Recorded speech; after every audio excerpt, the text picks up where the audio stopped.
Hey y'all, this is Laura, and I have a tutorial for you today. These are some DIY embellishments, little tiny clusters that I have made using my Felicity Jane January kit. And one of the reasons that I got extra papers for this kit is because I wanted to make some DIY embellishments. And I thought I'd just show you guys some of the ideas that I've come up with for some small clusters. I know there's a lot of people who make clusters for their layouts, but I thought I'd give you my little spin on it. Now what I've done here is I've spread out across my desk a few bits and pieces from my stash and from the kit. I've got some small wood veneer, I've got some cork, I've got some punch shapes from some gold glitter paper, I've got some punch shapes from the Felicity Jane pages, and some gold word stickers from Maggie Holmes on the side, and some brads from my stash. And I've been looking for an opportunity to use up some brads, so this was a good opportunity, I think, and I did use quite a few. So I'm not going to, show you 100 of these, just want to give you an idea of the process. I am essentially just layering the different shapes on top of each other in what looks good to me, and then using the Nuvo drops to create just some small details and make it feel finished. I'm doing a variety of hearts and some flowers, but mostly hearts on these.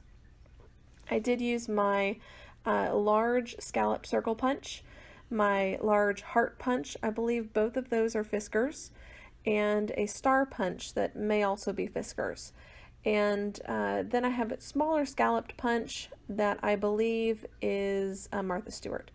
So those are going to be the basis for my clusters, and these are fairly small. I think the largest one there, the scalloped circle punch, is about 1.5 to 2 inches across. So these are very small. And I like that. I think that makes them a little bit more usable, easier for me to just pop them onto a layout without them feeling like the star of the show.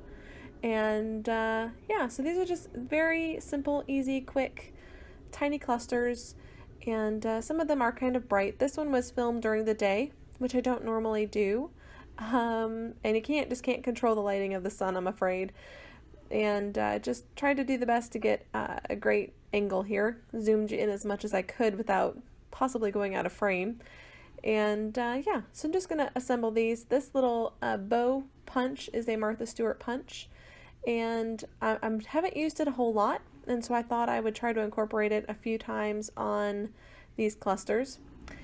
But it's really kind of an experiment here. I mean, every time you make these types of clusters, it's a little bit of an experiment, playing around, trying different things. Do I like this?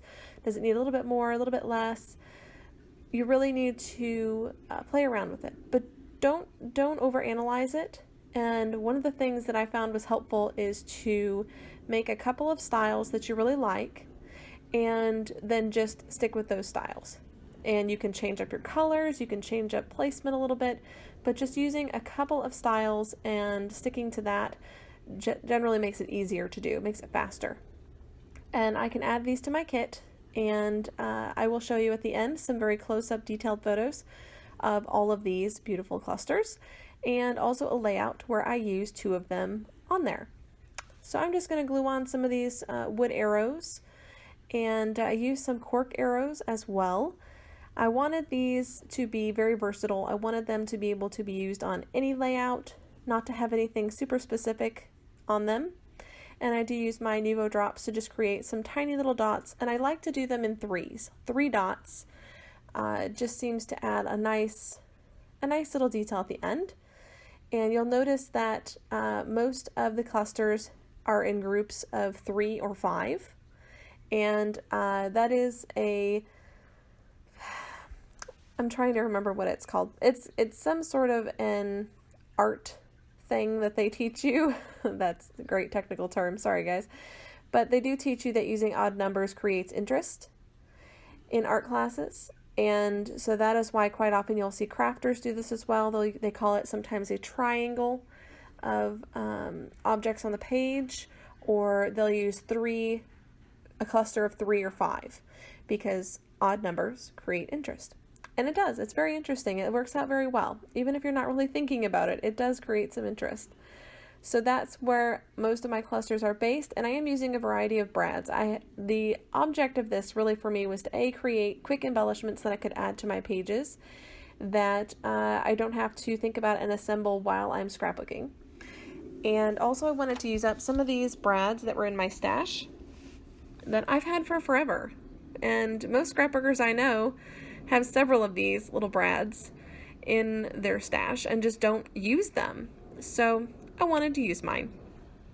I am putting a little bit of foam tape on this punched flower because the cork piece that it is overlapping is quite thick, and it just was not quite sitting right on the cluster. I did use some adhesive ribbon behind some of them, and I really liked that. I really liked how that came out. Just added little fishtails on the end, and that adhesive ribbon just came from American Crafts. It's nothing fancy. I think I got it from Hobby Lobby, probably. And these little gold word stickers are Maggie Holmes, and they completely fell off their backing, so I'm trying to use them up. And I love them. They have great sayings, but they won't stay on the packaging, which is super irritating. So just adding some more Nuvo drops. I did use a couple different colors. This one is kind of a gray blue. The other one that I really like is the pale gold, and I did also use some of the white. Now, I did stuff up several of these, messed them up, just redo them. That's the nice thing about Nuvo drops, is if you do mess it up, you can just wipe it off and do it again. No big deal. There we go. So I didn't do all of these clusters on camera. I did 2 to begin with, kind of get myself into the mojo of making them. And then I did 1 off camera at the end, just because I didn't think you wanted to watch me do all of them. Just wanted to give you some ideas of how you could assemble them, what you could try. But really, just break out your punches or cut out some shapes. They don't have to be fancy. You could do circles. It doesn't even have to be scalloped circles. I just really like scalloped circles. But you could use a circle as a base. You could use a square as a base. Whatever you have, that's what you should use. This is really just an opportunity to use up some scraps as well. It doesn't have to be from a kit. I use this as an opportunity to break into a new kit, because often I'll get a new kit in and you're sitting there looking at the beautiful papers, and you know you have to cut them up in order to use the kit. And it's sometimes hard to make that first little cut in. So in this kit, I picked up an extra pack of the papers, and that way I felt like, okay, I can punch into these, I can cut these up, and I will still have a full-size sheet to use for the layouts. And that made it much easier to break into the kit and get started with it. And this gave me some extra embellishments to use with my Felicity Jane kit. So that was a lot of fun.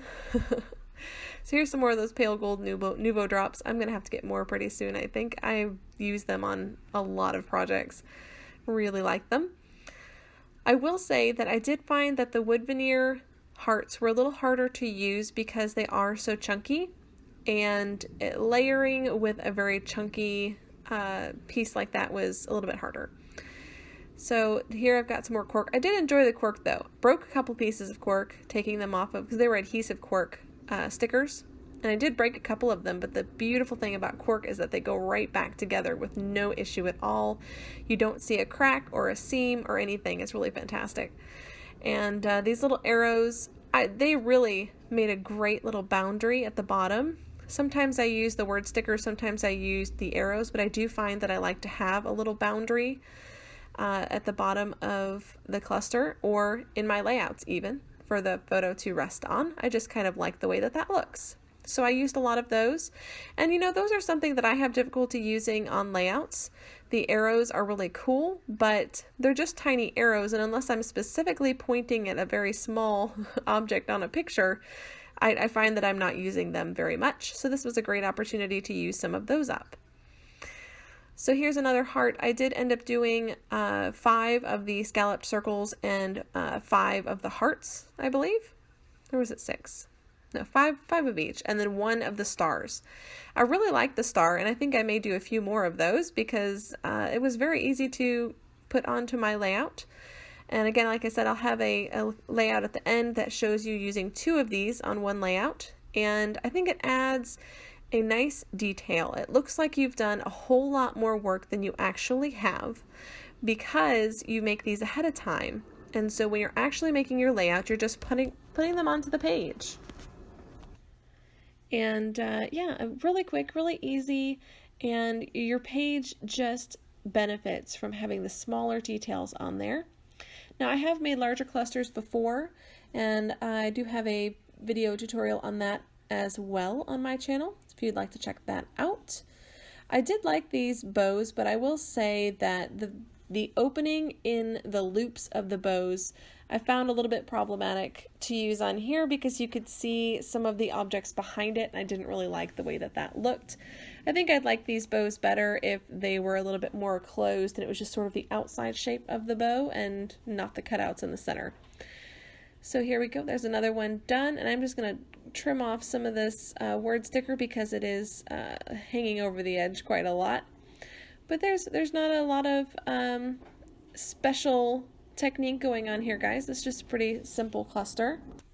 I apologize if you can hear airplanes in the background. We do live fairly close to the Memphis airport, and they have planes running all day and all night. There is no perfect voiceover time where you're not going to hear any airplanes going over, I'm afraid.